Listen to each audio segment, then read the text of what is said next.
Picture this, a man who has dedicated his entire existence to one single thing. His hands are covered in the physical maps of years of burn scars. His eyes, bloodshot from chronic sleep deprivation and bone-crushing stress. The most talented, the most obsessed, the most absolute perfectionist chef on the face of the earth. Why does he walk away? Why does he permanently abandon the very kitchen he breathed for? The kitchen he sacrificed his soul to build? As The Bear bows out with its fifth and utterly epic final season, Carmy Berzatto's ultimate decision literally sent shockwaves through the entire fan base. 2 Michelin stars, collapsing ceilings, heartbreaks, one-way plane tickets to Japan, and architecture? Yes, you heard that absolutely right. Architecture. What we've been watching for years wasn't just a battle to keep a restaurant afloat. It wasn't just the panic of adding a new dish to a tasting menu. No, this was the story of a trauma-riddled family desperately trying to escape a fiery hell they built with their own bare hands. And believe me, the doors to that inferno closed with a finale so mind-bending, so unpredictable, and yet so flawless that nobody saw it coming. Do you want to uncover the massive psychological secret behind this earth-shattering finale? Do you want to navigate the dark, twisted labyrinth inside Carmy's brain? Then hit that like button and subscribe to the channel right now, because the scorching fire of the Bear's kitchen is about to take over your screen. If you're ready, sharpen your knives. We are going in.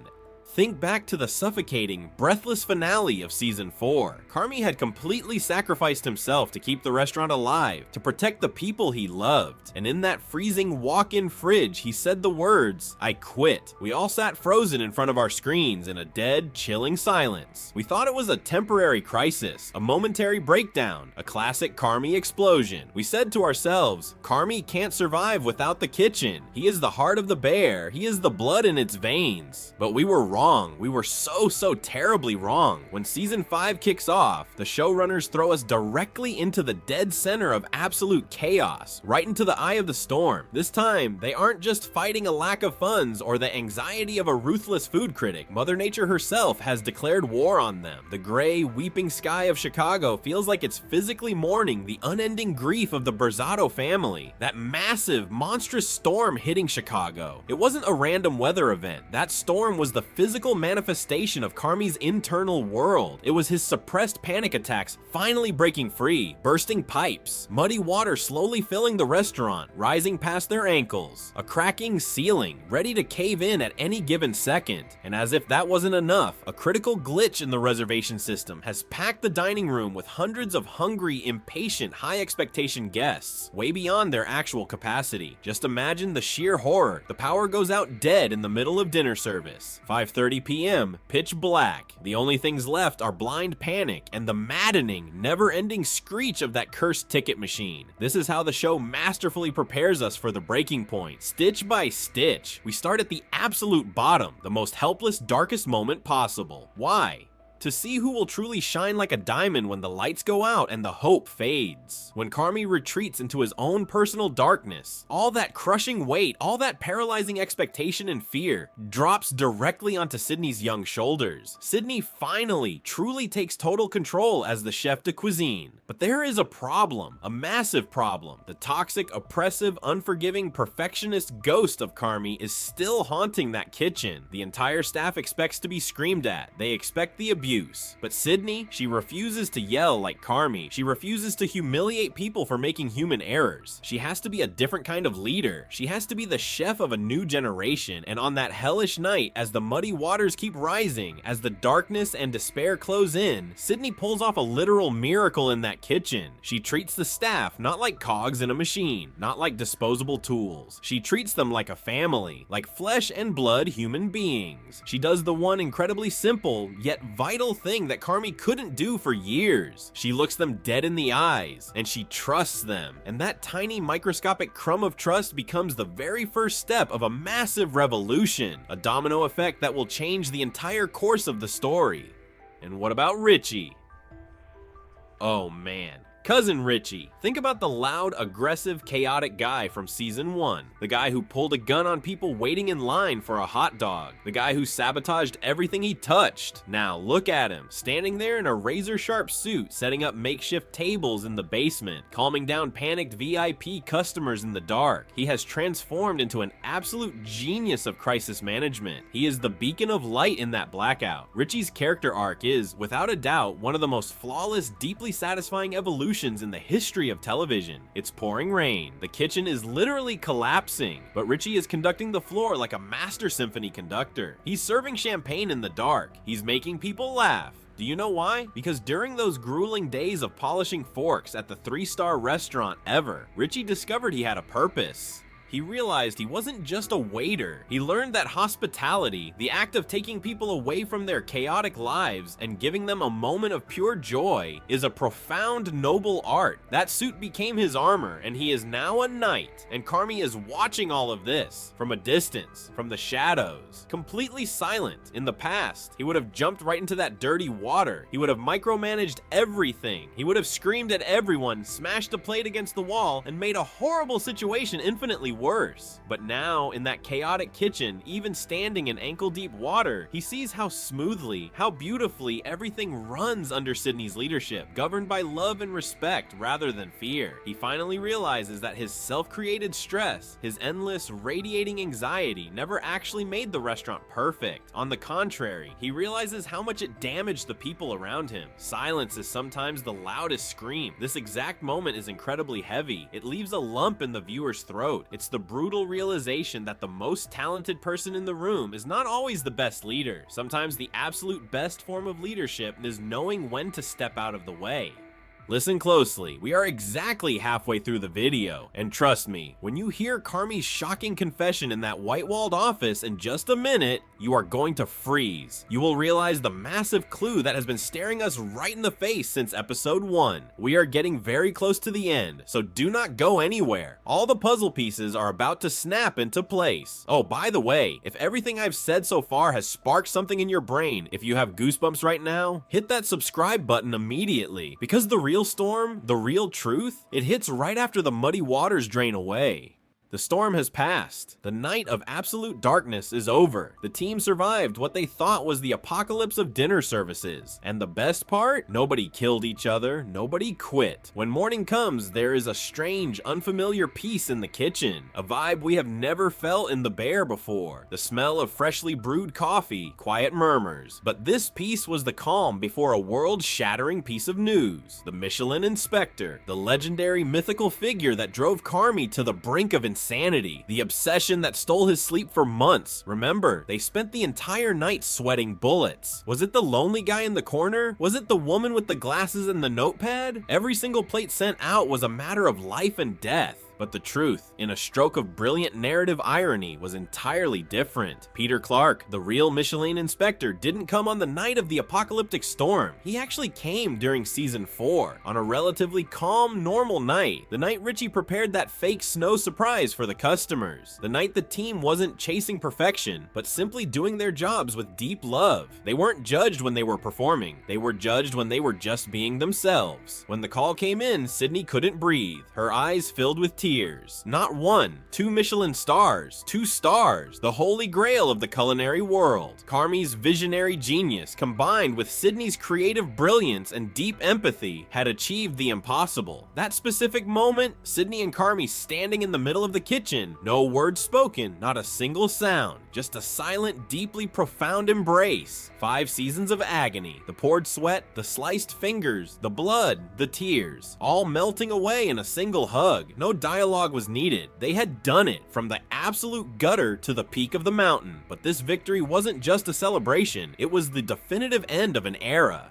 Meanwhile, things were expanding beyond the white tablecloths of the fine dining room. The original soul, the greasy, delicious beating heart of Chicago, the beef, was not going to die. Abraham, after his long, terrifying period of isolation and fear, finally gathered his courage. When he pitched the idea of franchising the beef through ghost kitchens, spreading that legendary flavor across the city, Carmy stopped him instantly, but not to reject him, not to say no. He gave him the green light immediately. Do it, he said, without without a second thought. They weren't erasing the past, they were honoring that famous Italian beef. They were paying respect to the old days by multiplying it. And Richie, the unhinged wild child of the Chicago streets. He was invited to a hospitality and vision seminar in Japan, halfway across the globe. In the past, he would have been terrified to even look at an airplane. He couldn't take a single step outside his tiny, chaotic, safe bubble. He was terrified of getting lost. But now, with Jess by his side, someone who truly values him, he is boarding that plane with immense pride. As the camera slowly pans down, we see their hands tightly locked together. The loud, broken cousin finally found the peace, love, and respect he had been searching for his entire life. This wasn't just character development, this was a literal rebirth from the ashes.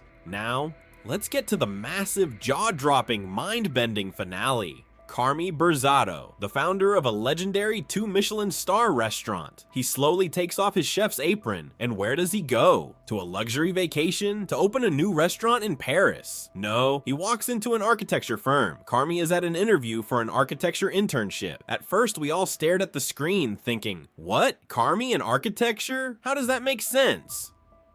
But think about it. Please go back to the very first episode. For 5 whole seasons, we constantly saw Carmy sketching, drawing, placing tiny leaves with tweezers, his incredible millimeter-perfect artistic plate designs, the sheer architectural brilliance and geometry he applied to cooking. He was always a designer. His materials just happened to be sauces and meats, instead of concrete and steel. While talking to Sue, the calm interviewer, Carmy is actually giving us the ultimate summary of the entire show. He is giving us the summary of his own soul. He talks about the chaos of that final stormy night.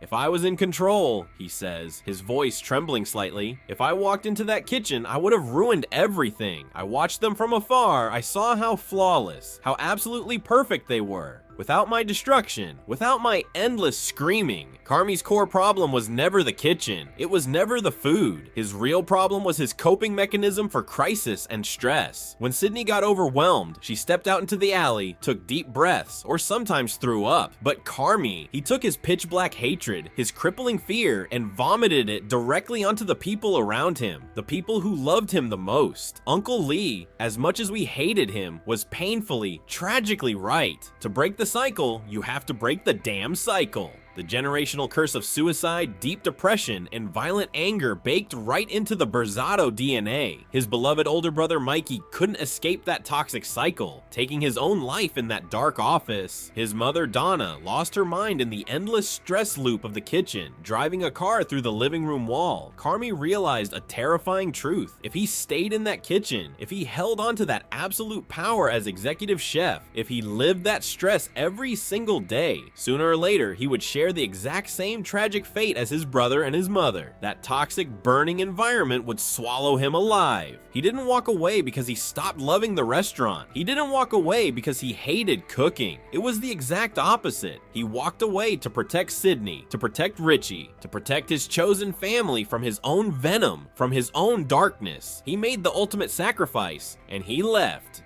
The final scene. The kitchen belongs entirely to Sydney now. She is the perfect maestro. The team operates flawlessly, fueled by love. The dining room is enchanted. The 2 Michelin stars glow proudly in the best corner of the restaurant. And Carmy, he walks away from the noise. He steps out into the street. He fills his lungs with the cool Chicago air. He takes a deep, incredibly deep breath. And in the eyes of this man, a man who has always been tense, always terrified, shoulders always hunched, for the very first time, yes, for the first time since episode 1, since that nightmare with the bear in the cage, there is pure, real, permanent peace. He pulls his phone out of his pocket. With trembling fingers, he opens the old, undeleted number of his dead brother, Mikey. The screen shows dozens of desperate, green text messages sent over the years. Unanswered cries for help. Carmy taps the keyboard. A very faint, bittersweet, but deeply hopeful smile appears on his face. And he types just 2 words, all good. He hits send, and with that, the bear proves once and for all that it was never just a story about a restaurant. With those 2 massive words, words, it declares the liberation of a soul from its own personal hell, etching its name into television history and fading to black. Carmy literally took that kitchen out of hell and turned it into a starry paradise. But the greatest lesson was this: he didn't stand at the gates of paradise himself, because his salvation wasn't walking through those kitchen doors. His salvation was having the immense courage to leave those doors behind him.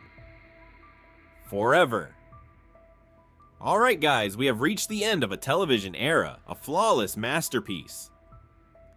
Carmy, Sydney, Richie. They fought their wars and they won. If you enjoyed this emotional journey and the deep dive analysis we put weeks of work into, please hit that subscribe button right now and like the video. It means the world to us. And let's definitely meet in the comments. Do you think Carmy will truly find the peace he's looking for in that quiet architecture firm, or will the fire inside him eventually call him back? Drop your thoughts down below.